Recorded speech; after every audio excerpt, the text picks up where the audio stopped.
Ως μαντρί σημαίνει ότι βλέπεις λίγο τον εαυτό σου ως πρόβατο.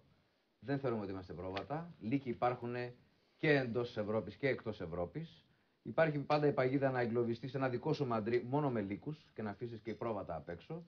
Αλλά πέρα από τη χαριτολογία, ο κύριος Κουίκ είπε πολύ σωστά: οι ευρωεκλογές είναι χαλαρή ψήφος και το να το μετατρέψεις αυτό σε δημοσκόπηση ή δημοψήφισμα για την κυβέρνηση είναι δίκοπο μαχαίρι. Και τα δύο κόμματα έχουν χαμηλότερα ποσοστά στις ευρωεκλογές, υψηλότερα γιατί πολλώνεται σαφώς το κλίμα στην πρόθεση των εθνικών εκλογών. Το ποτάμι έχει αυτό που φαίνεται είναι ότι έχει ένα σαφή λόγο ύπαρξης, διότι όχι επειδή μειώνει ή κουρεύει λίγο από το Πασόκ και τη Μέρκελ. Ούτως ή άλλως δεν είναι αυτός ο σκοπός του, δεν ήρθαμε για αυτό το πράγμα. Αλλά γιατί σαφέστατα παίρνει ένα πολύ υπολογίσιμο ποσοστό από τις αναποφάσεις τους, άρα καλύπτει ένα κενό κάποιους οι οποίοι πραγματικά μετεωρίζονταν, αποφάσιζαν, γιατί και αυτό άποψη είναι, να μην ψηφίσουν και να μην εκπροσωπηθούν από κανένα από τα υπάρχοντα κοινοβουλευτικά και μη κόμματα.